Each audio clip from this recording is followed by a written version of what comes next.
And now, weighing in out of the blue corner, Josh the Punk Thomson. 100% agree. And on the other mic, he weighs in from the red corner, Big John McCarthy. Well, hello to everyone. Yes, it is the Weighing In podcast with my man, the Punk Josh. What the hell are you drinking? You've got green crap in your water. I'm trying to slim down. I told you I'm trying to slim down. I'm getting back into... That's because, you know what? You know how you're going to slim down drinking that? Throw it up. I'm getting into fight shape, baby. I'm getting into fight shape. Waiting for those promotions to call. It's always the guy who is right at 45 years of age who thinks I can do it again. John. What a mistake. Every one of those guys. I'm not right at 45, John. I'm almost 50. I'm rounding up, buddy. I've been rounding up for years. And on that note, can I just say something on that note? I got a little something to say on that note. Go ahead.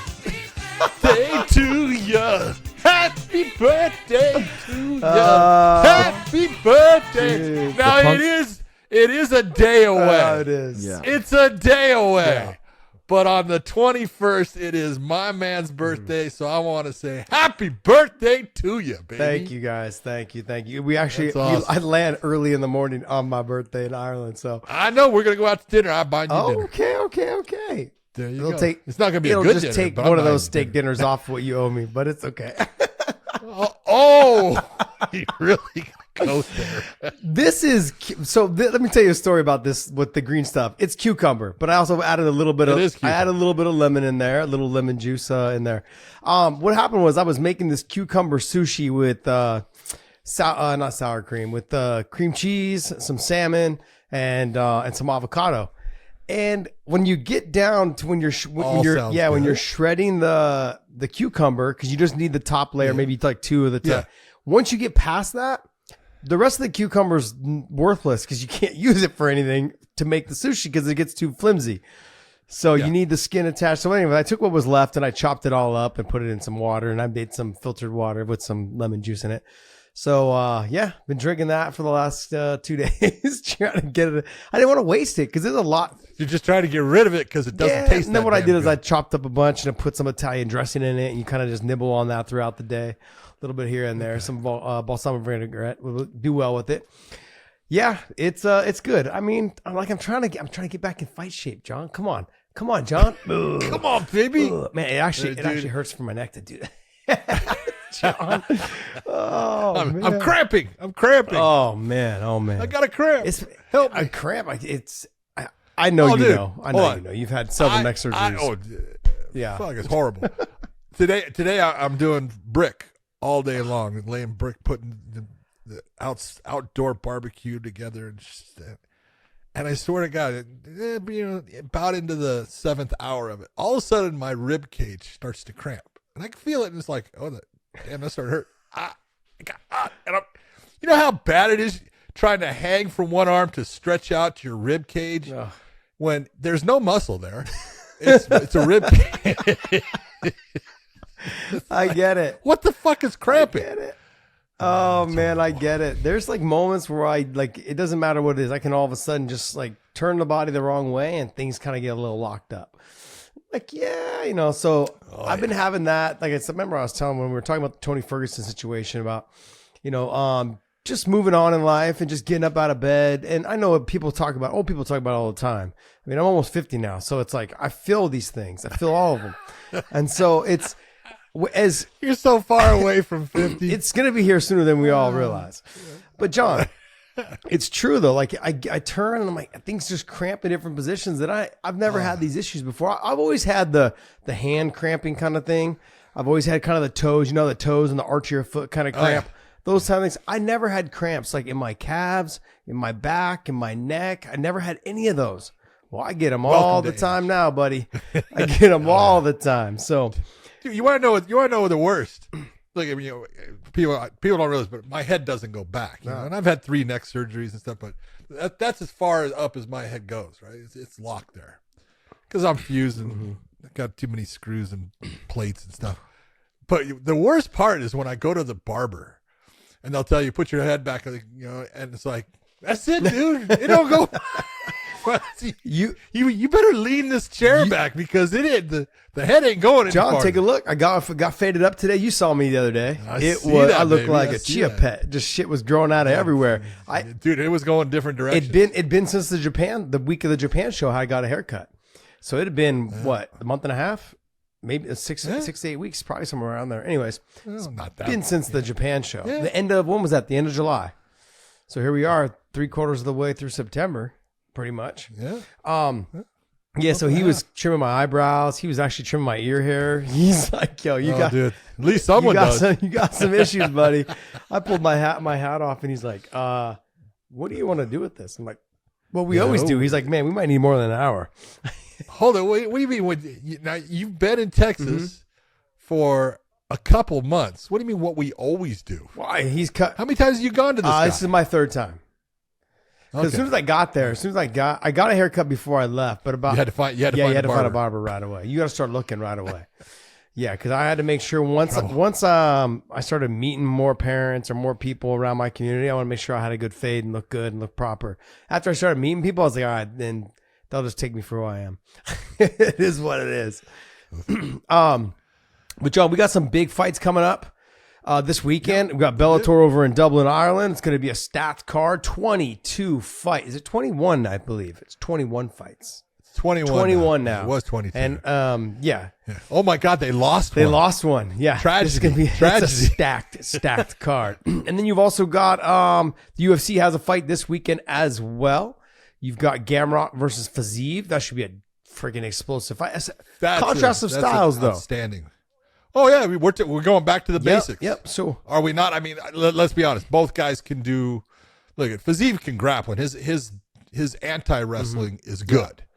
You know, and Gamrot, he can stand with guys. But this is the old striker versus grappler. One guy, you know that if this fight stays standing, you got to go with Fiziev, and he's just dynamic there. And this fight hits the ground and can stay on the ground. Gamrot's going to take it.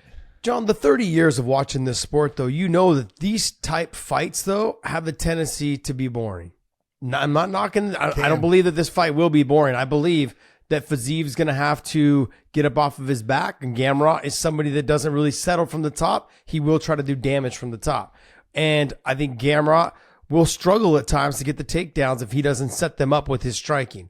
So before we even get into this main event, though, I want you guys to go to WayneInMerch.com. WayneInMerch.com. Before we get into it, make sure you guys go to WayneInMerch.com. Also, hit that subscribe button. Hit that subscribe button down below. Hit the little bell and notifications. We're dropping some extra shows coming up. We've got some guests coming up that we're trying to get all nailed down for when we come back.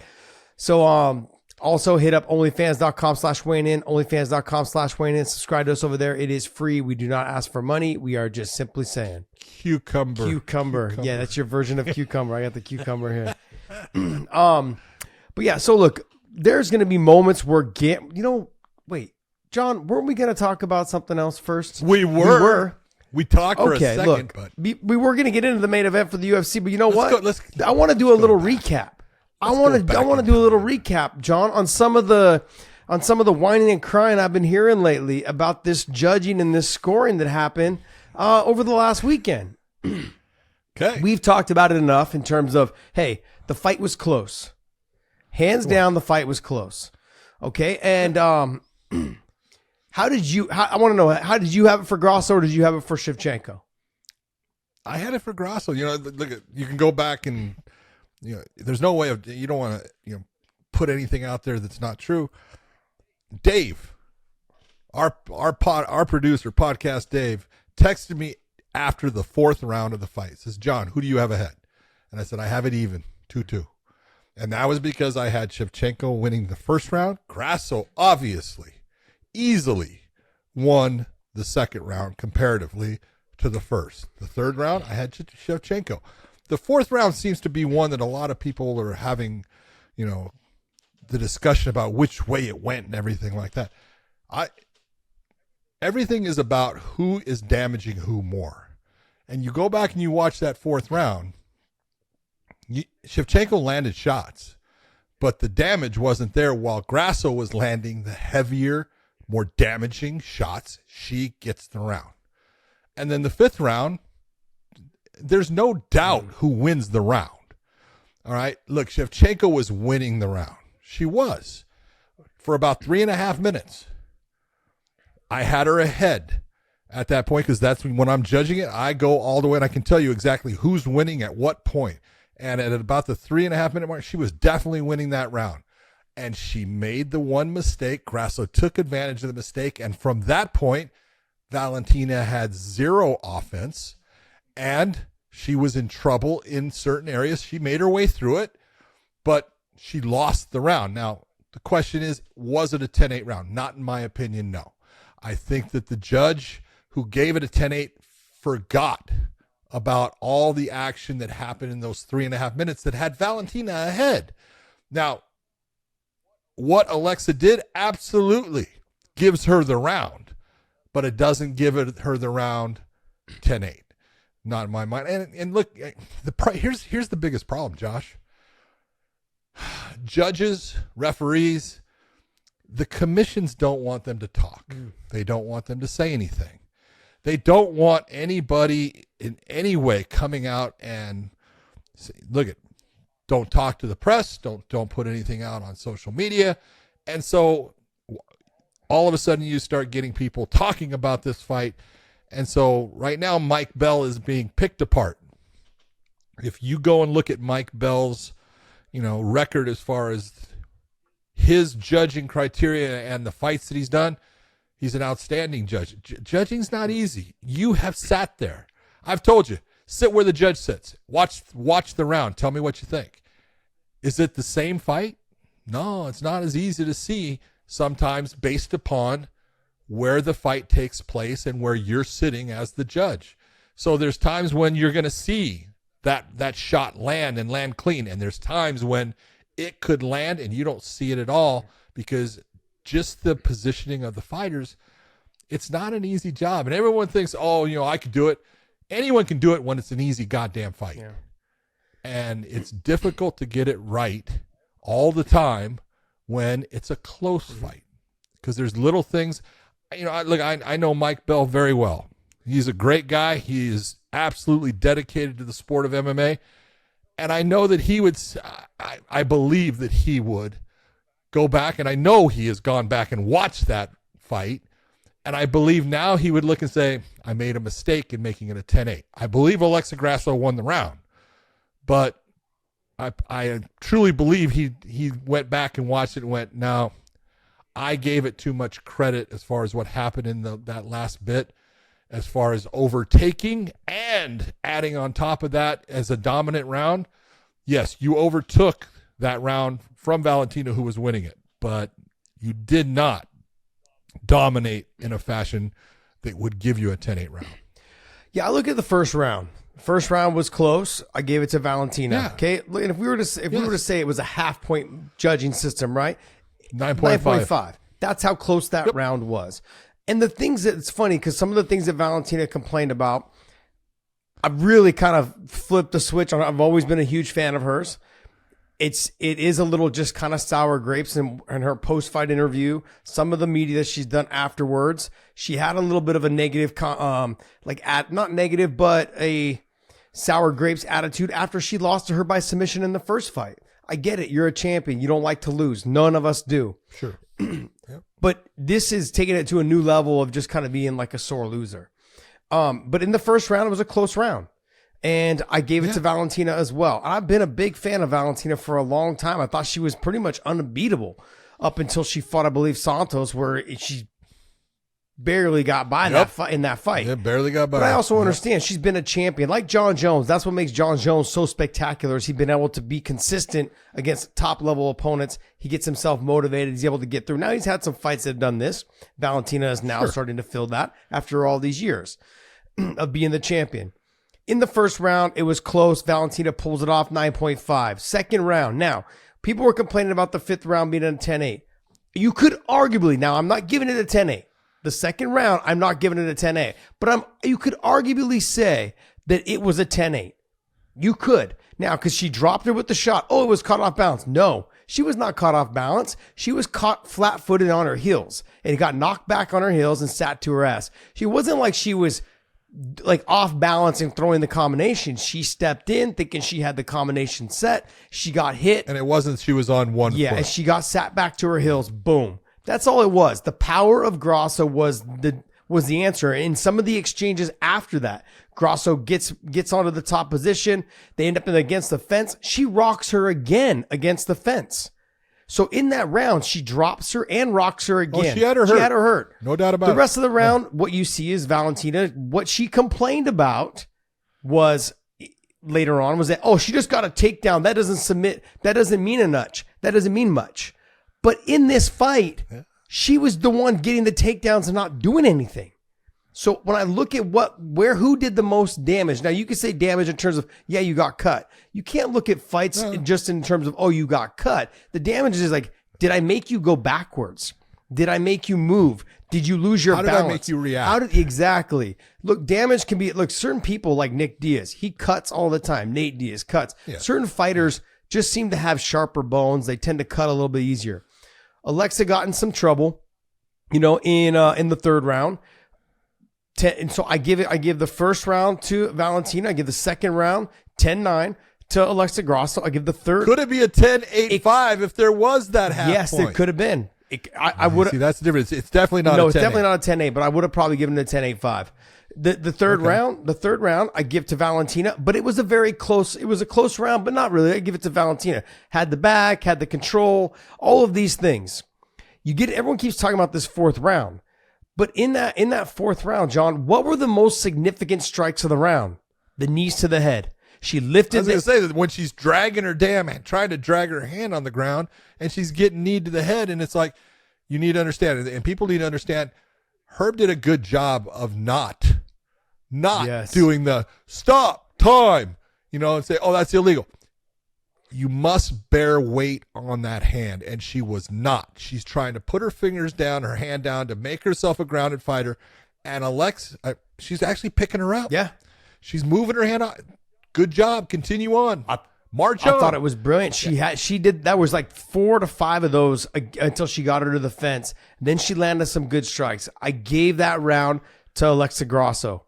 She had the most significant strikes in the round. She landed some good shots. There was several shots in the fourth that she hit Valentina, and Valentina actually took a step back. Even listening to some of the commentary, the first time I didn't listen to the commentary, second time I did to see, they kept saying, "Oh, Valentina's that jab is just this, that jab is that." But but Alexa Grasso never went backwards off the jab. She faded her head back, never really got hit.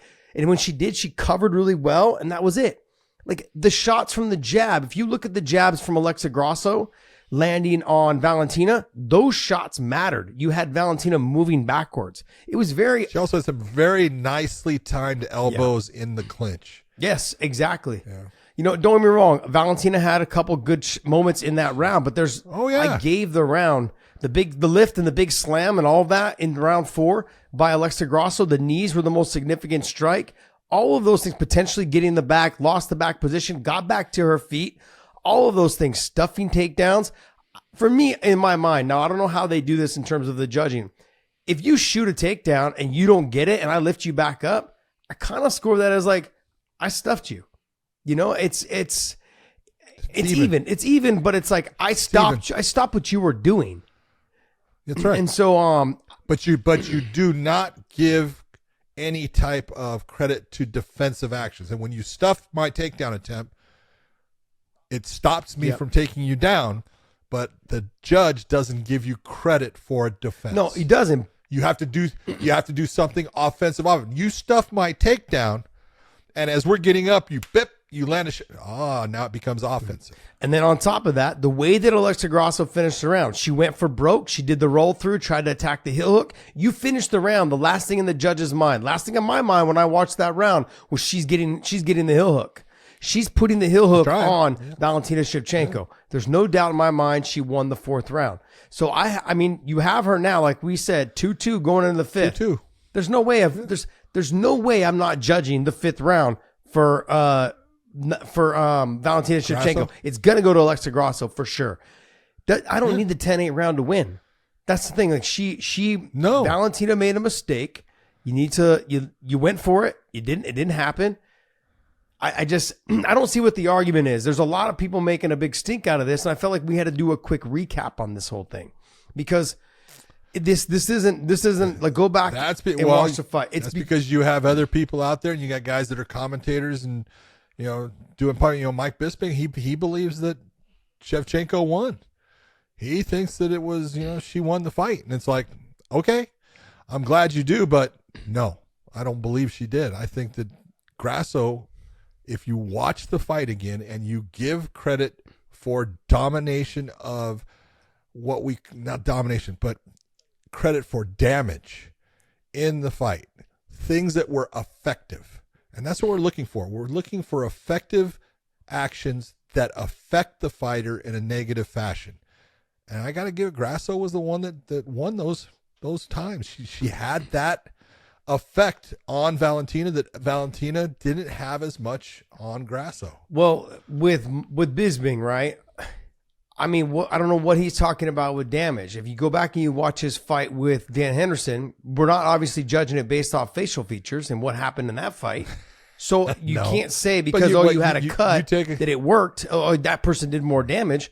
I mean, that shit happens to a lot of people. I can tell you, look at that fight. I was with Randy Couture. We were at Randy's house watching that fight, and obviously Randy is rooting for Dan Henderson, right? And Dan wins the first 2 rounds, and he has got Mike looking like he's been run over by a truck, and Mike ends up just winning the rounds. Next round, 4th round, and 5th round because Dan got tired, and Randy is sitting there, John, look at his face. I go, he won those rounds. But then he lost the next 3, and that's why Michael Bisping is still the champ. You can't always go off of. Sometimes you want to look, but you look at both of them here. She's got 1 mark. Grasso's got 1 mark under her eye. Okay, Valentina's got not a mark. She got little lumps, but those were blows that were counted by the judges, and you don't sit there and go, oh my God, she's got a bump. You give the credit for when the bump was created, and then it's over. She had a little cut, I believe, over the left eye, and then she had the little bump underneath the same eye, I believe. That's it. In 5 rounds, 25 minutes of fighting. That's it. Yeah. I'm sorry, but Bisping looked like the Elephant Man when Dan Henderson got done, and Bisping still won the fight. So I don't know what the damage you're talking about. And I like Bisping, man. I actually think he does a great job behind the mic, and I think he does a great job with all the other stuff that he does for the UFC. But in this case, I think he's wrong. And not just him. There's been plenty of other people that have come out and said stuff. And I think that when you go back and watch it, now I think a lot of where their gripe comes from is the 10-8 round in the 5th. Absolutely. That's in the end, when you look at it, and I could look at, the scorecard throughout and go, I don't agree with the scorecard in this round either. And that's just my opinion. Just like you have your opinion, just like Mike has his opinion. But I could look at the scorecard and go, I don't agree with that round either. But that round went for Valentina. And so I look and go, hey, look, I believe that, judges care. And this is where people get into this. Oh, they're just sitting there. Trust me, they care. And they're trying to do the very best job they can. And sometimes you get caught up in the fight. And I believe that in this moment that the judge looked and gave more credit to that 1.5 minutes than it was, than he should have based upon the action that occurred. That action absolutely evened out the round and then overtook Valentina in the round so that the round should have gone to Alexa Grasso, but not enough, in my opinion, to make it a 10-8. Dave, was it Daniel Cormier that came out and said that she deserves an automatic rematch? Did I see that somewhere? Check. That Valentina should get the automatic rematch? I don't think so. Well, she's not going to. She broke her thumb. She's going to have surgery on her thumb. Got it. She pulled the Josh Thomson in there. I thought there was something I had seen that DC had said that she deserves an automatic rematch. He might have. But look, I asked you that same thing the next day when we were filming our post show on this.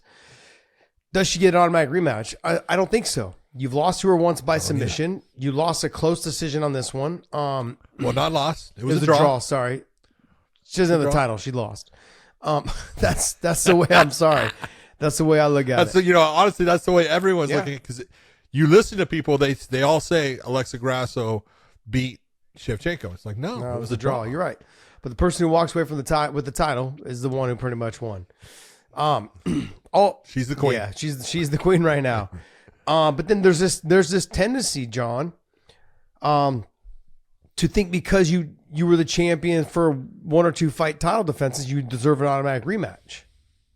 Now, yes. Valentina, I thought in the first fight, she made a mistake. She was kind of coming on in that fight, kind of taking over the fight a little bit. She made a mistake, and Grasso got her back and choked her, and says, "Yeah, see right here, he wants to see it. He wants to see it." No, I do. I agree. I want to see the trilogy fight also. I don't want to see it next though. He says they've got to run it back. We've got to have these 2 women fight again. I feel like every time they match them up, we're in for a tremendous fight between these 2. No, absolutely. I think they do, but not as in terms of next. I think it's been pretty clear. She got the submission the first time. Everyone just thought in terms of, because Alexa Grasso is not the one that's been just running through people. She's had great performances. She looks good. She's getting better, all the way around. She's obviously improved her game. Look what she's done to Valentina Shevchenko in 2 fights. I think there needs to be something else. Give it a break. Give it some time. You're going to get a little bit of a break because the thumb is broken. But in this fight, in this scenario, let's not hold up the division. We've seen it twice. Let's carry on. Let's move forward.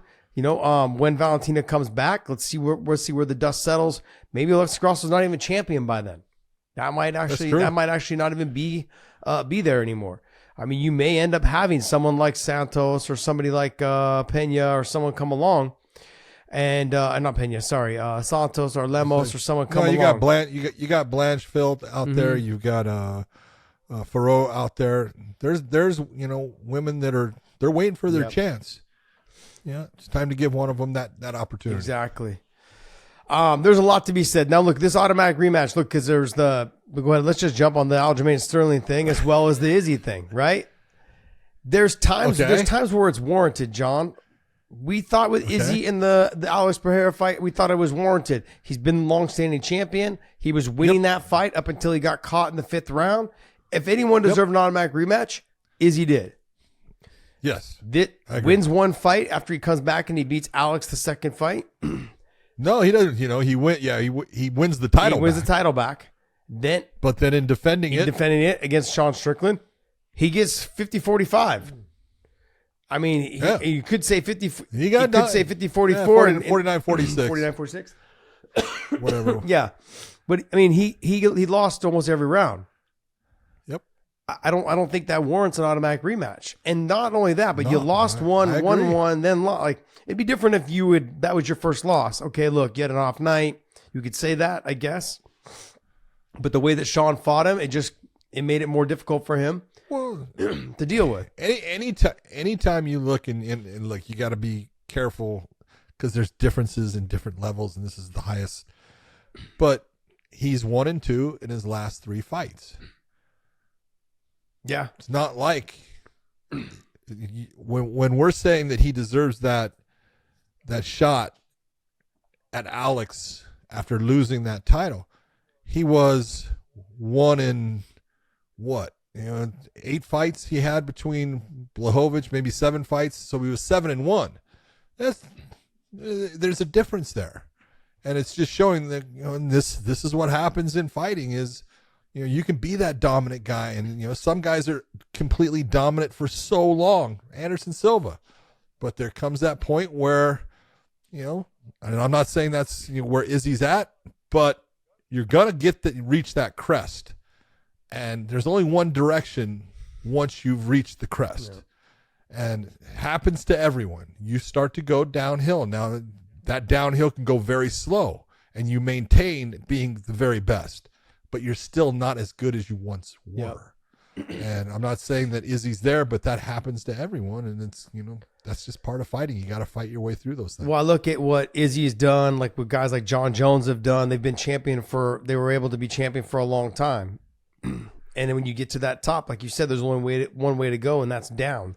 And I look at Izzy, and I'm like, I tip my hat to you, bro, my man, because you came off the knockout loss to Alex. You came back and got it back. Beautifully done. But then now when you're fighting somebody like Sean Strickland, who most people, even myself, had said, just stylistically, I think he's a easy matchup for Izzy. Well, he proved me wrong. Sean Strickland proved me wrong. And after talking with Johnny Eblen, when we had him on our show last week or 2 weeks ago, he talked about all the things and all the issues that he had sparring with him and training with him several times. He's like, look, these are things that people just aren't prepared for until you get in there with him. So I gave Izzy a pass on the first one because he was the long-standing champion and he was winning the fight. And he got clipped in the 5th round after, not dominating, but winning the fight several rounds in the first fight. Then he comes back and wins. I'm like, okay, good. In this time around, no, he doesn't deserve a title shot. I don't believe he deserves a title shot. Go out there, fight somebody not being the champion. I bet you it's a load off. Almost like how Kamaru Usman said, man, it's so nice not to have to train for 5 rounds. You know what I mean? Like, let me get a 3-round fight. Let me be normal for once. Look, for after all these everyone, years. and you've been there.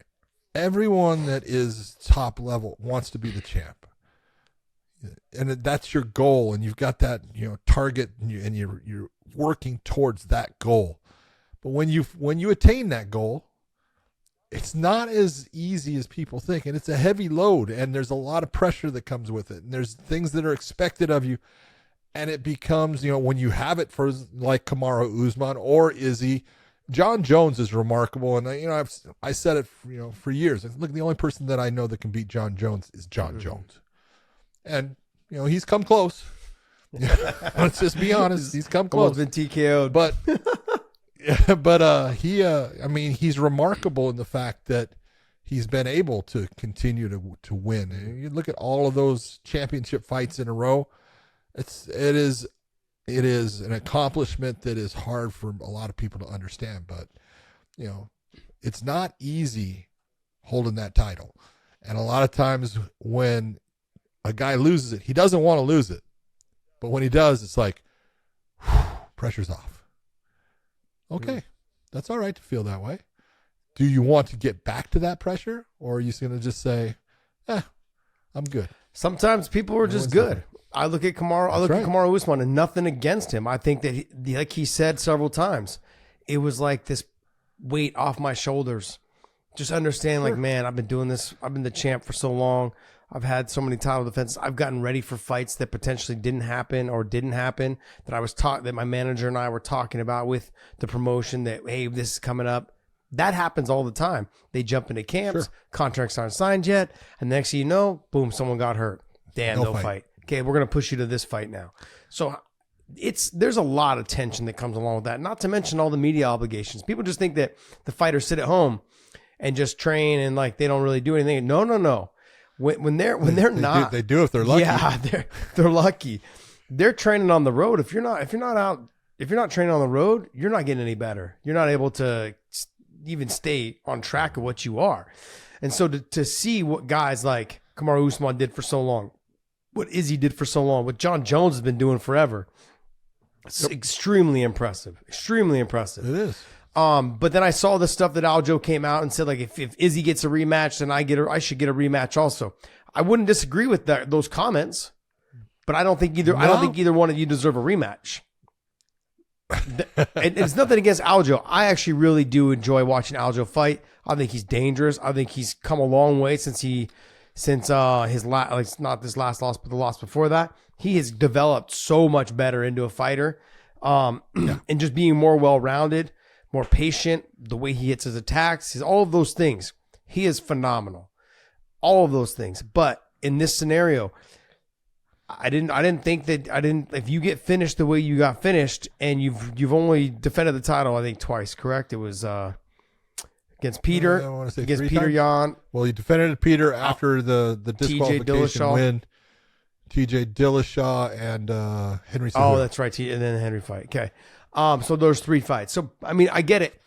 That's still against top level competition. Top level. Pretty good. Those are some of the best ever to do it. It's pretty good. I agree. But it wasn't, I think, just given how Sean O'Malley was able to dispatch him, it was a bad look. There seemed like there needs to be some stuff worked on. If I'm a promoter, I'm going, okay, look, You didn't seem comfortable in there. The speed, the reach, the range. You need to go back to the drawing board. I don't want you to go out there, get an automatic loss, and now you're not coming back to the title for years. I'm not giving you an automatic title shot in years. So you're going to have to work your way back. Maybe Sean loses by then. Who knows? But I look at it a couple different ways. If I look at it from a promoter standpoint, you didn't look comfortable out there at all. This is your game. It's not like Aljo is known just to be really dynamic on the feet so he can stand there and trade with them now. He's going to have to go back to the drawing board and work on a couple different details to get this fight to the ground against someone like Sean O'Malley. Styles make matchups. I'm not knocking Aljo at all. That's it. That is exactly what it is. You could go through, a litany of incredible talent and get win after win after win, but there's going to be that one guy. His style is tough for you. Just the way he fights, the length of what he fights at, the range and everything. He just does things that are difficult for you to deal with, and that might be that way. It might be that Sterling just had a bad night too. This is true. Could be. I just don't. I guess to wrap this up is this automatic rematch thing is getting a little out of hand. It shouldn't always be that way. Now, granted, we've had people like Valentina who were long-standing champions, and the way she lost, she got caught. She was kind of winning the fight. Izzy, first fight, long-standing champion, was winning the fight, got caught in the 5th round. Those are the times when you should start saying automatic rematch. I disagreed with the Rose Namajunas automatic rematch with Weili. I don't believe that. That fight. You got knocked out in the 1st round. Like I didn't understand it. I was like, why are you giving her? Yep. That was her 2nd title defense, or 1st, I believe. Second, or I think it was her 2nd. I didn't agree with it. And then I didn't either. So those are the scenarios where we're talking about automatic rematches. They don't seem like they belong. But we'll see what happens. I don't think Izzy's going to get the automatic rematch. I could see them maybe having him fight Khamzat, or have him fight the winner of Khamzat and Paulo Costa, or have him fight Duplessis, but basically without a title. That would be crazy, because that would be crazy. There's a bunch of conspiracy theories going around as well that the UFC wants to get Izzy back before UFC 300 because they really want to try to make him, because he is a big sell. They want to try to put him as the main event, or put him there at the top of that thing. I don't know. That people were talking about it. I saw some news articles. People talking about they're really trying to make a push for Izzy because he is a big seller. He's a big star for him, and I understand why they want him as champion. But right now, you got a guy named Sean Strickland, and he had a dominant fight against Izzy. And I don't care what you say as far as, Izzy looked slow, Izzy looked off, all that stuff. That was because there was a guy in there named Sean Strickland that was making those things happen. Absolutely. Now, I wouldn't mind seeing a Duplessis fight versus Strickland. That would make for a very, very fun fight. I'd like to see that. A fun fight. Yeah. All right, well, hey, you know what? That's going to wrap up our talk on that. I know we just went off. We were talking about the main event for UFC Fight Night. I hate structure. But, we just threw it all out the door, man. We got going. I wanted to talk about that fight. I wanted to talk about, the rematch thing. I wanted to get that thing off my chest. It's been bugging me all day. But before we get started, make sure you guys hit that subscribe button, man. Hey, hit us up right there. Hit the subscribe button. Click the link down below. That'll take you to our Clips channel. Hit the subscribe button there as well. Little bell notification. Thank you guys for always supporting us and following us. Thank you guys so much. Comment down below too if there's anything else you guys want us to start talking about. Any things that are kind of on your guys' mind. Give us some ideas on things that you guys would like, on how you guys maybe would like us to approach the show sometimes in different ways. We always seem to just jump right into the cards, and I'm thinking, what happens if they don't like it that way? What if they want the news up front? What if they want whatever the hot topic is right up front? So that's what we did today. No matter which way you do it, they'll complain. What's that? No matter which way you do it, they'll complain that it was the wrong way. I think Dave's got it down. Someone will go, I really like that. The next person will go, that sucked. Yeah, I could see that. Thank you very much. Appreciate that. I guess that's why you guys don't read the comment section like I do. Oh man, it's funny. It's true though. You can read one comment, they're like, "Man, okay, you did this is so great." The next one is, here's the reason I don't read the comment section, because if you're, how do you say this without being a dipshit? If you're in the position that you don't say it. If you're in the position that we're in, we get a lot of people saying stuff, and 99% of it is good. I want to tell everyone thank you for that. But you could have someone say, you could have 100 people say, hey man, love what you're doing, thanks for this, and it's awesome. It's like, hey, awesome, they like it, good. One dipshit says, you freaking suck. And that's the one that you want to reach through your internet line to, get into the comment section, grab him by the nuts, and choke him unconscious, okay? Because we're all in that, we all, it's like, fuck you. But not everyone's going to like you. And so, hold it. Are you drinking Prime now? That's because your goddamn cucumber water No, it ran out. I drank it all already, John. I drank it. Did you? Pour your Prime in there. It's all gone, buddy. It's all. I got a little bit of the pour your Prime. Pour your Prime in that bottle. No thanks, man. No thanks. I can't drink. Yeah. I can't drink. No, It's at certain times at night. That's not the truth. I have to just kind of stay with the water or like something that doesn't have a ton of sugar in it. Otherwise, I'll be like, okay. All right. Well, hey, let's get in. But is that not the truth? Though? It is the truth. You'll listen to the one and that just wrecks your whole. Yeah, thing. You just want to jump through the thing and the computer and pop them in the nose. I mean, see, grab by the pussy sometimes. Come here, son. See. John. All right, hey, let's get right into Fiziev versus Gamrot. Like I said earlier, styles make matchups. The potential of this fight being 5 rounds, Gamrot will tend to probably slow down as he gets tired from trying to force the takedowns, trying to get in on the takedowns. Fiziev's going to do what Fiziev does. He's going to get wild, crazy, spinning back kicks, spinning kicks, like, big knees, big elbow, all those things, big, hard shots. Every time he throws to take your head off, whether it's a kick, whether it's a punch. He's throwing with bad intentions, and that's what makes him a fan favorite. He's fun to watch. He doesn't get all, upset or butthurt afterwards if he loses. He's like, hey, whatever. This is the fight game. He's been through it enough. He's 12-2 though. He's fought a lot of good guys, and he's made a lot of them look average. He had a run of what, like 6 wins before the Justin Gaethje loss? Yep. And that was against good competition. Mm-hmm. So. Oh, 1, 2, 3, 4, 5. Thank you very much. 6. I was always wondering if you could count past 5. Right. Good job, buddy. But the thing that you look at though is, I'm going to say this about Gamrot compared to Fiziev. If Gamrot is able to not even get the takedowns at times, Josh, but make Fiziev work in the clinch, that's a huge factor in this fight because Fiziev is a fast twitch muscle fiber athlete. He's explosive. He's fast.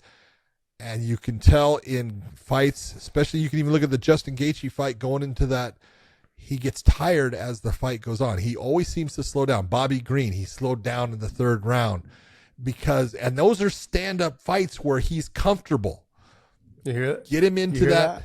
What's that? What's that? The thunder. It's loud. The windows are giving a little shake here. That's a Texas storm, baby. But if you can get him into not being comfortable in the fight, that's going to accelerate that, getting tired. And that's a big element in this fight for Gamrot. You don't have to get the takedowns. What you have to do is limit the damage that he's able to put on you in moments where you can get into the clinch, make him work, slow him down, and then take over in the fight. Yeah, what you want to, I agree with you 100%. I think really what most wrestlers are able to do against good stand-up fighters is you want to weigh on them, you want to make their arms fill up with blood, you want to make it feel heavy when they're out there throwing their combinations after you guys break in the clinch. So anytime I wrestle on you, I'm making you work in positions that you don't do on a regular basis, or even if you do them on a regular basis, you haven't been doing them for 30 years or 20 years like I have. And so I can scramble out of these positions. I can relax in these positions. You're fighting for your life. And so you're not using your leverage. You're not using your technique. You're just trying to muscle me to get me off of your legs. Which will work for a while. Exactly. So if he can do that against Fiziev and make Fiziev work, whether it's in the clinch, whether it's defending the double leg, trying to dig under hooks, I really believe in this type scenario, if Gamrot can get in on the double, even press him to the fence, Don't hang your head too low so you can be elbowed, but kind of hang on those legs. So he's always having to kind of pummel in and try to lift me up, carry my weight, just use his biceps. As he's lifting you up, just let him hold on to that weight. And he's trying to do a curl like this to try to come with the underhooks, and I'm just hanging there. I'm making him use just his arms, which is going to blow up his shoulders, going to blow up his biceps. And as we get it, after we break against the fence, those combinations are going to come out a little bit slower, a little bit more predictable. Okay, I'm going to be able to see it. They're going to be a little more telegraphed, and there's not going to be as much pace and as much power on them, which means that it makes it easier for me to get in deeper on the takedown next time. But he's got to pay those dividends early. He's going to have to get in there in that first round and make him work fast. He's going to have to make him. This is a 5-round Exactly. fight. He's going to have to try to weigh on him early. And those first 2 rounds is going to kind of predict how the rest of the fight goes. If he's struggling to get takedowns, or if he's just struggling to hold him against the fence, he may be in a lot of trouble coming into that 3rd, 4th, 5th round. Yeah. So true. But look, as for Fiziev, he does a lot of wild and crazy stuff. I'd avoid probably setting up those head kicks until later in the 2nd or the 3rd round. I wouldn't be throwing them too often, too early in the first 2 rounds. Start looking into that 3rd round, start looking into the 4th round. Now start setting it up when Gamrot starts to look like he's slowing down a little bit. And I think you're going to see a lot of body kicks or body shots from Fiziev, especially after. I think you'll see body shots, but you will see him going. If he's doing well in the fight, the kicks are going to get higher and higher. And as the fight goes on, he's got quick kicks, and they're going to come up fast. And it's always if he can get Gamrot, instead of trying to time the kicks and come into him to either counter, try to move back away from him, that's going to set himself in that position that the kicks are going to come up to the head. This fight has, to me, it has the makings of, like, it could be a fantastic fight or it could be a snooze fest. We're really playing, or I think it's going to be good, though. Because the thing is, one person has to get the takedowns and one person has to keep it on the feet. You know, normally when you say 2 wrestlers, well, you can end up with a really shitty stand-up fight, but it can still be fun. You know, when you have 2 wrestlers, kickboxers, you end up seeing 2 guys kind of point fight. It could be boring as hell as well. Just basically a sparring match. But in this scenario, somebody needs to do their job. They need to be able to implement their game plan, or they can get knocked the fuck out. And so that could get dangerous, you know, whether it's on the ground getting ground and pounded, or it's on the feet not being able to get takedowns. So it could make for a fun fight. It can make also for a boring fight too. One afraid to take chances on the feet because he doesn't want to get taken down, and the other one afraid to engage because he don't want to get his head kicked off. So it could be that way as well. So we're going to find out though. But I honestly, I haven't seen a bad fight from either one of these guys. So I'm not really going to say it's going to happen this time around. Both of them fantastic fighters. Definitely 2 of the best lightweights in the world. Yes. Bryce Mitchell taking on your man, Dan 50K Ige. I don't think I've seen Dan Ige in a bad fight either. No, just being honest. so He's fun to watch. He goes out there. He gives it everything he has. Bryce Mitchell is explosive on the ground. Ige is very good on the ground himself. You know, he is no slouch on the ground. That is not going to be just Bryce Mitchell's going to pass through everything and move himself to a great position. He could do that if he hurts Ige, but on the feet, Dan Ige is damn good, and he's very solid. He's not that a super flashy stand-up guy. He just uses good footwork to get himself into position to land shots, and he's got power. At featherweight, he can bang. And if we've seen one thing, you know, the one loss we've seen with Bryce Mitchell, that was against Topuria. Topuria basically beat him up on the feet and then took him, you know, down and stuff. And so, you know, this is a matter of how well does Bryce Mitchell do in the stand-up against Dan Ige. Well, John, when I look at Topuria and I look at Dan Ige, there's some similarities there. Both can wrestle really well. Topuria has a little bit more power, a little bit more explosive. More speed. Yep. I get those. But I'm saying the similarities are in terms of the way that they fight. Topuria walks forward. Dan Ige walks forward. Dan Ige will push the pace. He will get in your grill and make you fight a fight you're uncomfortable with. In that fight against with Topuria and Bryce Mitchell, he made Bryce Mitchell fight a fight he didn't want. He couldn't get the takedowns, and when he did, Topuria was able to get right back up and stuff, and then throw big shots. Dan Ige will be that guy. Dan Ige is somebody who I've trained with him. He's physically a lot stronger than he looks. He's got good takedown defense. He trains with a lot of the guys out of the Ali. What's the name of their company? Dominance. All those guys. There's tons of them that can wrestle at a very high level. Bryce Mitchell's got to get this fight to the ground, and that will dictate on how much he can control Dan Ige on the ground. Because what we have seen from Bryce Mitchell is he got tired in that fight with Topuria. He got exhausted. But he was sick, supposedly. Supposedly. Okay, well, we're going to find out. Supposedly he was sick. We're going to find out. Yeah, we're going to find out. Exactly. Because Dan's going to be there in the third round. Oh, no doubt about it.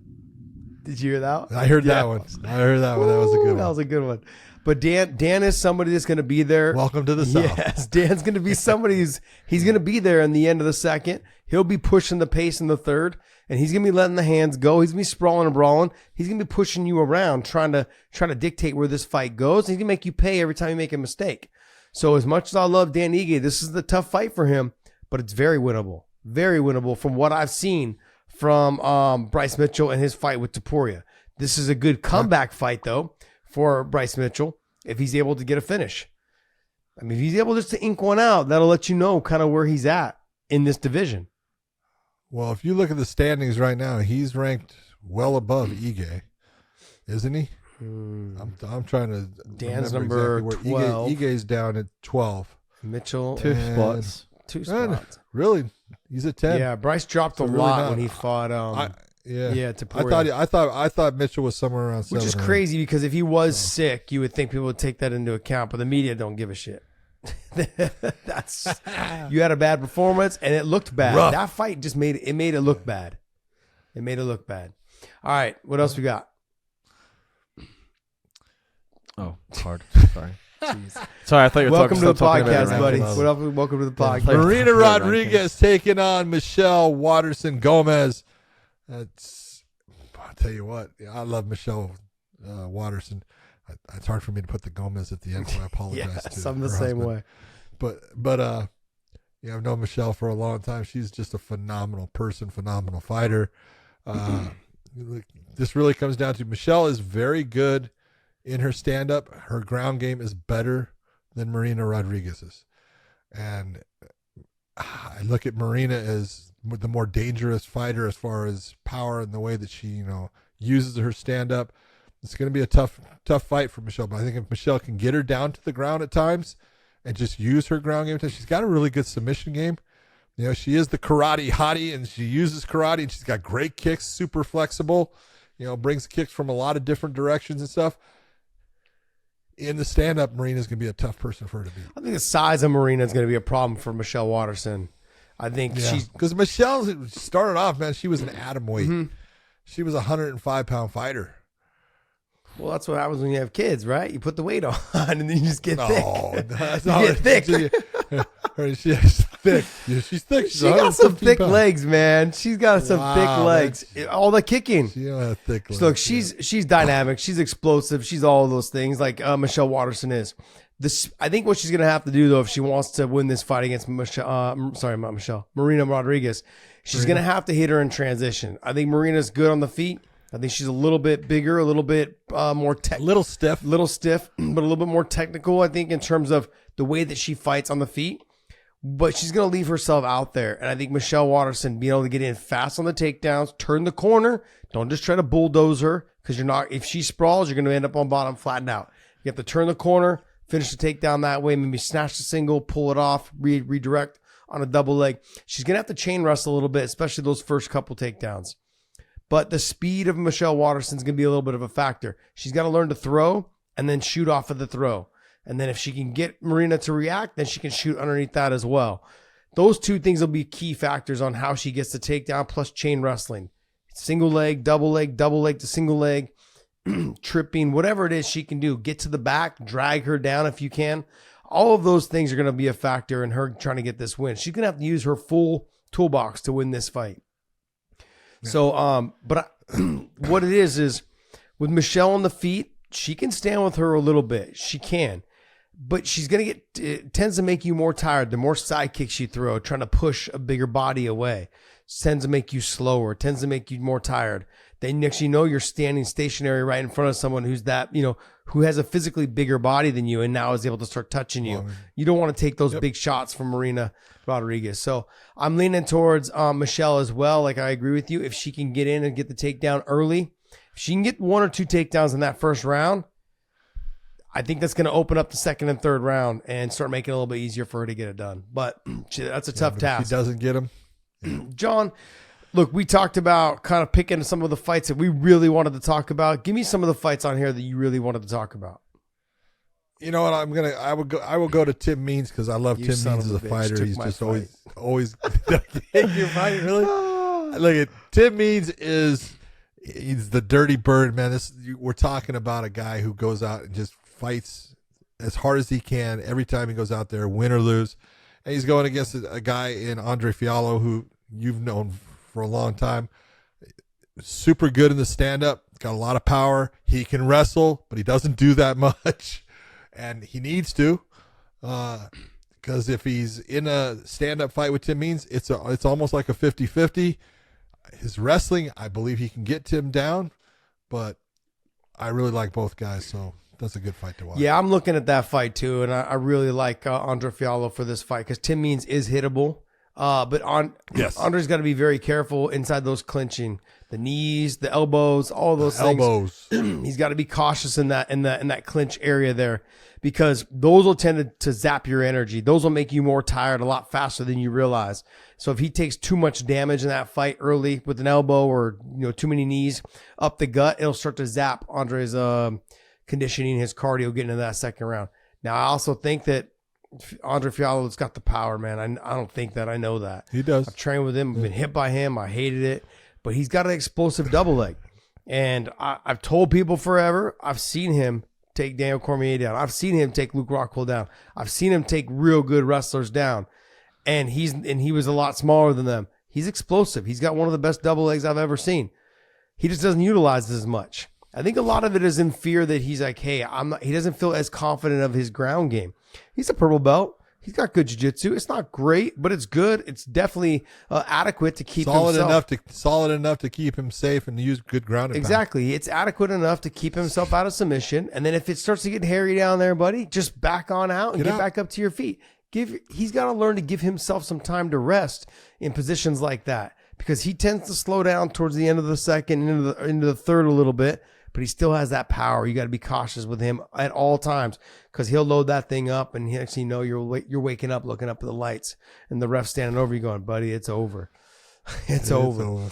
I really like Charles Jourdain.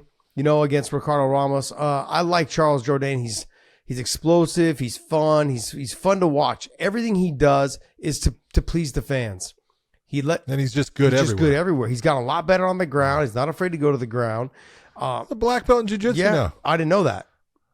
I didn't know that. Through I believe it's through TriStar and Zahavi. But his stand-up is fun to watch. He's not afraid to take chances. He's not afraid to do things that will make the crowd get up on their feet. I love watching those type of fighters fight. Yeah. What else? Is there anybody else on here? Nope. That's about it. All right. Well, hey, that's going to wrap up our UFC talk. And before we move on, go to onlyfans.com/weighing-in, onlyfans.com/weighing-in. Subscribe to us over there. We're going to drop some extra content on there. We have been dropping. I've been actually chatting with a bunch of people on there as well. Subscriber list is coming up on there. And John, can you click on that? Somebody in the message center said that they were trying to get a hold of you because you apparently saved his mom, who was shot in the head back in 1987 or something, or maybe 97. I couldn't see, but it was in the comment section. In the message section. And she's like, and the guy was saying, I'm trying to get a hold of you. I know it wasn't me, but he's like, you were there and you saved my mom. And I was like, I want to say it was in 87. That's a long time. It was a long time ago. It was at a gas station. I guess she got shot in the head twice. So had quite a few of those. Yeah, I'm sorry. it could also be a scam. Just try now. Yeah. No, but could be. I'm kidding. No, but it was somebody had said something in the message. Well, I'm sorry that you haven't been able to get a hold of me, but Maybe we'll make that happen. Somewhere in there, Dave. Remember Maybe you who can it try was? to find it. All right. You, okay. no, I am the son of a victim you aided on. Bad girl. there you go. Why is it bad girl and I am the son of a victim? All right, right there, it's telling me everything. No, Yeah, sorry. right. It says, "Dear John." What does it say? You want to read it out loud? Dear John, It's got a phone number on there. To get rid of that. Oh, well, it's not going to be visible on. Got it. Okay. Go ahead, read it out loud. Okay.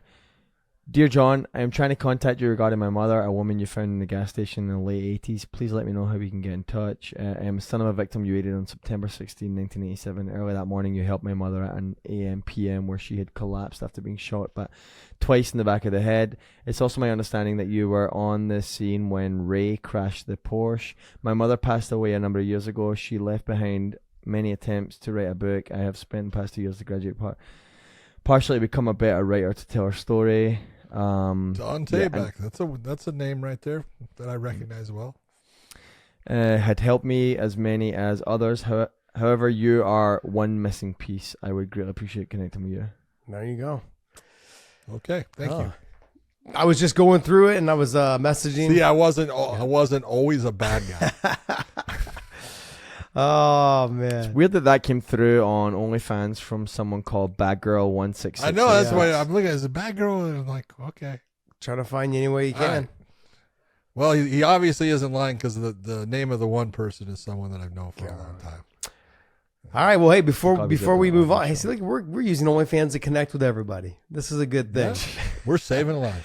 If any fighters are listening to this, if you guys have interest in working with OnlyFans at all, there's a lot of fighters that are out there doing it. AJ McKee right now. You got Chris Cyborg. She's on there as well. You got Brent Primus. Charles Oliveira is working them as well. Like there's several fighters out there that are working with them. So if you have any interest, hit us up and maybe we can get you guys linked up. Start trying to find ways to make money outside of just fighting. So hit us up. All right, and let's go ahead and talk Bellator 299. Bellator 299. Johnny Eblen versus Fabian Edwards in Dublin, Ireland. What do you think there, John? I think it's a hell of a fight. I mean, let's be honest. Fabian Edwards has really started to turn the corner as far as he's taking over in fights, and he's. I watched, his last fight against Gegard. Let's be honest. There wasn't a time when he wasn't in control of the fight. He's going to have a different fight with Johnny Eblen, though, because Johnny is a pressure fighter who comes forward and makes you have to fight. And that's what you have to do if you're going to try to beat a guy like Fabian Edwards. Fabian's obviously the brother of Leon Edwards, who's the welterweight champion in the UFC. They both fight very similar. Both are, come from a stand-up background and are outstanding with that. Both have gotten much better with their wrestling, and that is what has put Fabian Edwards into this position to have this title shot, is his ability now to stop a lot of guys from taking him down and utilize the power and speed. He's a good athlete. That's just same as Leon. He is a dynamite athlete, and he's a dangerous fighter. Johnny Eblen, undefeated, and we're going to see if Fabian Edwards can put that first mark on that record. We've seen a change in Fabian. I mean, basically since his brother won the title. It just seems like that when you bring a title into the gym, it lit a fire under his ass. Yeah, too. Not just him. It's like all the guys out of their camp. And that's what happens when you bring a new title in and everyone's like, wow, whatever it is we're doing in this gym is working. That's when we know, okay, look, it can be done. This guy did it. I train with him every single day. I know how I do against that guy, and I know what I can do. That gives me an opportunity now to go out there and win my own belt. That is a confidence builder for anyone in that gym. Fabian's someone that definitely doesn't lack the confidence. So he comes in, he knows what he's good at, he knows what he's capable of. I mean, he's got one of the most vicious knockouts I've ever seen, man, with the 3 up kicks to the face of Falco Neto. Just the up kicks, and then he stands up when he's all wobbled and hits him with a 2-piece, puts him to sleep. I mean, just nasty. One of the nastiest knockouts I've ever seen. And then Johnny Eblen. Johnny is so capable of taking the fight wherever, whenever he wants. That's why he's so That's good. yes. So he doesn't. He can stand with you. He will stand with you. He will trade. he He will. will trade with you. When I look at when he fought Gegard, I didn't count him out, but I was like, yeah, he's got a good chance if he can get the takedown. He didn't need the takedowns. It was actually on the feet that he was able to dismantle Gegard. And I'm a huge Gegard fan. I've known Gegard forever, back from the Dream days when he was fighting there, back when we were in Strikeforce together, then, UFC again. Like, we've been friends for a long time. And I look at how Johnny Eblen picked him apart. Johnny Eblen was able to, he cuts angles. That's where I think this fight's is gonna be a huge factor. Is Johnny's gonna get in on the striking, and what Johnny does is he dips out left and he dips out right, whether it's to wrestle or whether it's to throw more strikes. He never stays directly in front of you to get hit with something. Fabian's very good at hitting his shots and then taking a step to the right or taking a step to the left. But he tends to be a little bit more of a stationary fighter, and that's what potentially will get him taken down. Look, the speed, I think I'm going to give it, the speed's going to go to Fabian. But the combinations in which Johnny can make him miss and make him pay will let me determine who's going to win this fight, probably in the first or second round. I mean, it's a 5-round fight. So I'm looking at Johnny. He's got to avoid that very first 1-2 combination. If he's able to slip his head offline, and he will counter before shooting the takedowns. He won't always just shoot. He doesn't do that normally. He normally makes you miss, makes you pay, and then as you go to counter off of him making you pay, then that's when he takes you down. He's fabulous at just transitioning from one thing to the next seamlessly. Does a great job of that. Fabian's gotten a lot better at not just hanging out in the clinch. He's making you pay now on the breaks, as he did against Lyoto Machida when he knocked him out. He's making you pay, never giving you a moment to rest, never giving you a moment to just think that, okay, we're gonna break and now you're gonna get away from me. I'm gonna make you pay. And so those are the things that I look at with Fabian Edwards. He's never in this fight can he take a breath and go, okay, I'm good, I'm comfortable here. You can't do that with Johnny Eblen. I agree with you. I think the winner of this fight is the guy that controls the range. Let's just be honest, because it is about. This is very similar to their different styles. Johnny Eblen trains with Sean Strickland, but different, as far as Sean Strickland is not a wrestler. Johnny Eblen can out wrestle Sean Strickland any day of the week, but both are pressure fighters. And the same as you saw Sean Strickland putting pressure on Israel Adesanya, if Johnny Eblen is able to control the range of this fight and make Fabian uncomfortable with that range, Fabian's going to have problems. If Fabian can control that range and keep Johnny at that distance where he's comfortable and comes in and lands his 1-2 and steps off, he's going to do well in the fight. But, these are those things that, you never know until they get in there. Well, John, I want people to, if you're at home watching this fight, take a look at what Kamaru Usman and Leon Edwards in the first fight, not the first fight, sorry, the second fight. You see Leon start to almost like, I don't want to say give up on himself, but just almost succumb to going, okay, I'm comfortable out here on the outside. I'm not taking any damage. And then he gets the knockout. Okay. But Fabian that was the first fight. They fought before that. Remember when he lost?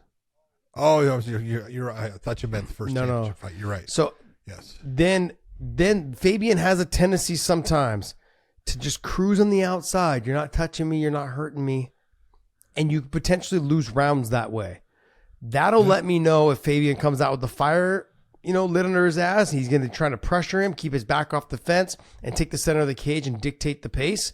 A little bit on how Leon did in the third fight, in that final fight against Kamaru Usman. In the second fight, he didn't do it as much. He stayed on the outside. He let Kamaru Usman dictate the pace. All of those things happened. Fabian's got to make sure he takes the center. He doesn't allow Johnny Eblen to dictate where this fight goes. Off of that cage. Keep the back off the fence and stay moving. Never be a stationary target. You've got to move, throw, make him react, and then move again and then throw again. So this makes for a fun fight. One of the things you're going to have to watch for, though, is Fabian's going to do the same thing that you saw Leon doing, as far as Leon is kind of made popular within MMA right now, is 2-on-1 when someone comes in for the takedown, of grabbing that wrist, baseball grip on the wrist, and controlling one arm. not worrying about the second arm, just making sure that those hands cannot come together. And I'm going to just control one arm. You're going to see Fabian doing the same thing to Johnny Eblen, or trying to do the same thing when he comes in for a takedown. I don't think that Johnny's going to be the press you to the fence kind of wrestler. Johnny's going to be I'm going to take you down off transition. I'm going to take you down off transition in the open area. That's the way he's going to do it. He did it with Gegard. There was a couple of times, I think, against the fence, he was able to get Gegard down, but he's not that guy. He's going to keep striking. He did it against Tokov. Oh, that's true. Yep, you're right. Yeah. All right, hey, next fight.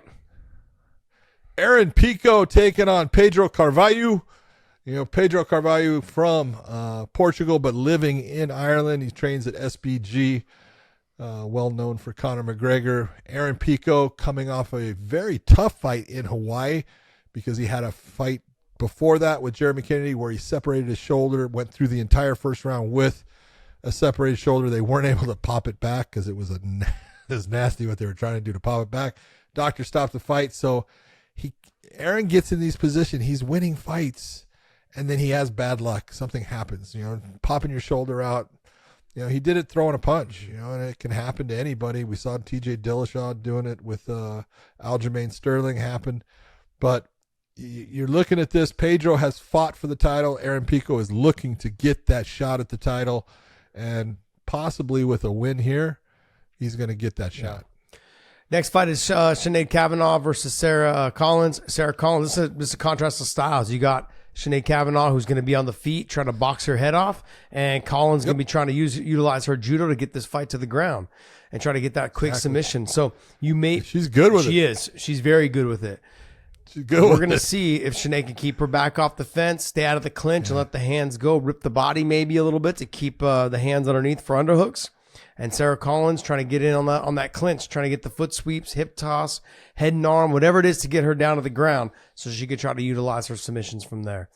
Mads Burnell taking on Daniel Weichel. That's an outstanding fight. Weichel with so many damn fights. This guy's closing in on 60 fights for his career, has fought everyone. Mads Burnell is as absolutely fun a fighter to watch because he is tenacious in the stand-up. He will just continue to come forward. He will take shots to give shots, and he's got a fantastic submission game if the fight hits the ground. Yeah, he loves that Japanese necktie, so keep an eye on that. Oh, yeah. It's almost like setting up the Darce, but he hits it with the Japanese necktie. And, he's got that peekaboo, that George Foreman peekaboo type style of his defense when he's on the feet. And he counters really well off of it. A little bit of backhand type stuff. The Sabaho Masi versus Levon Chokle fight. Levon Chokle's he's come a long way in his last 3 or 4 fights. He's gotten a lot better. He's become more well-rounded. He's been explosive and dynamic. He's really kind of dominating some of these fighters. A lot more comfortable in what he's doing. Yes, and he's a smart fighter. He understands if you're good on the feet, I'm going to take you down and dominate the position. If you're good on the ground, I'm going to keep it on the feet, sprawl and brawl, and let his stand-up go. He's got explosive stand-up. He's a fun fighter to watch, but so is Sabaho Masi. He got power in the hands, lets it fly. Look, win or lose, this kid's going out on his shield, or he's putting you out on your shield. He's just fun. He's an absolute stud. Yeah. But the fight that I'm most excited to see, though, is the J.J. Wilson and Mansour Banawi fight. Ah, you took my fight. Oh, well, okay. Go. I had to return the favor, my friend. That's right. Exactly. Both of these guys are phenomenal on the ground. Banawi is very good in the clinch. I didn't expect him to be as good as he was in the clinch when he fought Brent Primus. Big elbows, big knees, mainly elbows. He just clinches the head and gets after it in the elbows. Rocked and dropped Brent Primus in their fight with the clinch and the elbows. It landed so much of that. He tired himself out, fatigued himself. J.J. Wilson is also not someone who's been extremely known for his cardio and conditioning. He is good. That was at 45 when he used to get tired. He's now at 55. He's been at 55 for what? 3 fights now? 2 or 3 fights. Yeah. He's been at 55. I want to see how that affects his conditioning, his cardio going into the 3rd round if this fight gets there. Yeah. But this fight should be fun. Both of them tend to fight really crazy in the first 2 rounds, until one of them kind of poops out. But I think they're going to keep going. That fight with Banawi versus Primus, fantastic fight all the way down to the bitter end in all 5 rounds. And J.J. Wilson is someone who is got big power on the feet and great submissions, great grappling. Should be a fun fight. Yeah. Not going to talk about the fights much, but people be sure to watch Kassan Magomed Sharapov. That is the brother of a guy that we used to really enjoy watching with the Abe Lincoln look. I used to love him. But Kassan is absolutely an incredible fighter and undefeated at this point. And then Brian Moore, my Irish Canelo, going up against Otto Rodriguez. That should be a great stand-up fight, and you're going to be calling that. Well, there's a couple. Go back down. So stop right there. That's good. So Roman Faraldo, 9-1. Is it 9-1? No, 8-1. 8-1. All of his wins by knockout. Okay, a knockout or TKO. He's got his Luca Polkley. Yep, and his one loss. 9-1. His one loss Submission. was to Chocolate, right? Yep. Yeah, Chocolate. So him, and then also too, I look at you said Hassan Magomed Sharapov, but I also go down there to Davy Gone. He is fun to watch. He's explosive. Yeah, he's fun. He reminds me a little bit of Jourdain. Kind of a little bit like that. He did a little bit different. Good judo. That's what I'm saying. But we'll stand and bang with anybody. Fun. And it's had some incredible knockouts too. So Got it. Scroll down a little bit more. These are just fighters that I want you guys to keep an eye on when you guys are watching the Asula fights. Juge, that kid's good. Yes, he is. Fun to watch. Kenny Mokahana, kid's good. Fun to watch. Explosive in the stand-ups. Got a good ground game. He will go after people. Luke Trainer, getting better all the time. Great person. Works with kids all the time. Big-time foster parent. That dude is awesome. So. Good stuff. Well, hey, that's going to wrap up our Bellator talk. But, Dave, I feel like you've got some news for us that we can maybe wrap on. Did we already talk about it all in the earlier show? We did do it backwards, but I do have one more, and I wanted to get your thoughts on Kevin Holland saying that he wants a Neil Magny fight after coming off the loss from this past weekend. The loser cuts their hair. Might be a good thing for both. Who knows? Maybe that'll put him on the win streak. Oh, look, you know what I love about Kevin Holland? He's a little bit like a Conor McGregor right now, and he's automatically promoting his next fight, even off of a loss. I'm already getting my call out. I'm already promoting my next fight. I already know what I'm doing. This is brilliant on his part. I got to be honest. But I'm not in here talking about how I just lost. I'm in here talking about who I'm going to fight next. It's smart. It's smart on his end. Yeah. Good job. I hope you start. I want him to start developing a little bit more fight IQ because he's so talented. He's got all the potential. He really does. He does. It's not happening. It's not coming through. He's obviously got the talking part down, not only outside of the cage, but in the cage, because his last opponent, Jack Della Maddalena, talked about, hey, he really got to me with the talk, and it wasn't like he was bad-mouthing me. He was just having a conversation with me, and I've never had anybody I've fought do that. And it really kind of threw me off. He was even saying, hey, we should work out together. Why don't we get together and we'll work out while we're fighting? He goes, I've never had someone kind of get in my head the way he did and the way he did it. So he's got the get to gab going. Well, man. John, you and I have talked about this a couple times on the show. I had a very similar situation with KJ Noons. This dude's being nice to me in there, but he's like talking to me in terms of, oh, that almost got me. Ooh, that was close. Oh, that was a good shot. And for some reason, I was in phenomenal shape for that fight. But after the first round, I was beat. I couldn't figure it out. I couldn't get him to stop talking to me, and it was driving me up the wall. I even had to go out of my way for the Nate Diaz fight because I had already experienced that with KJ. I had someone come in. I had somebody come in and talk shit to me while I was training. So I had a guy named Rambo. He was from Hawaii. He'd come in. He was my sparring partner. He was tall, long, lanky, good boxing, good stand-up, good takedown defense. And I sparred with him a lot for that fight. Talk shit to me, but it was in Pigeon because he's from Hawaii. And he would and he was on it, man. Brah. He'd come in. Brah, you know good, he'd brah. come in 4th, 5th round and point his gloves at me. Come get it, fucker. Just all this. It's like, he like cracks, brah. Just come after me. So, but it made a big difference when I got in there for the fight with Nate. And the very first kick I threw with Nate, he's talking shit. What, bitch? What? And that automatically made me feel a little bit more comfortable because I knew it was coming. The KJ Noons fight, I never experienced it before. Threw you off. I mean, the whole time, even when I got takedowns, he's whispering in my ear, come on, man, this is what we're going to do. We're just going to lay down here all day. Like, you're going to hold me down. I'm not going to be able to get up. It's just not what we're doing. We're not here doing this, are we? And it was a constant conversation. And I got fatigued from it. I got exhausted from it. So I can see exactly what Jack Delaman Madalena was thinking. It gets tiring. It gets it throws you off. It really does make you think more out there instead of just reacting. So, what else you got for us, Dave? We'll wrap up there. That was everything I pulled. That's it. No, that's not it, Dave. That's not it, Dave. I sent you something in the news. You got to pull it up. Big John hasn't seen it. I need.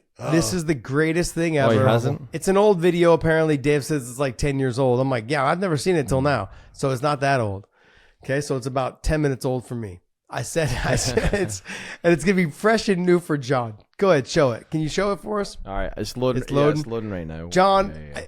I had to send it to Dave because I know there's not a damn thing you and I could do to understand what the fuck this guy was saying. But it's a Scottish guy who's on a roof. Oh, if he's Scottish. Scottish guy on the roof. And I want to know if Dave can just translate. Because I know when he goes to put the translator on the video for our YouTube thing, it's going to get lost. Dave's going to have to actually translate this thing and type it out for the translator thing that we have for our videos. Go ahead, Dave. Is it ready? Right. It's still going. Jeez, Hold on, man. here it comes. But John, it's hilarious. I don't know what it is.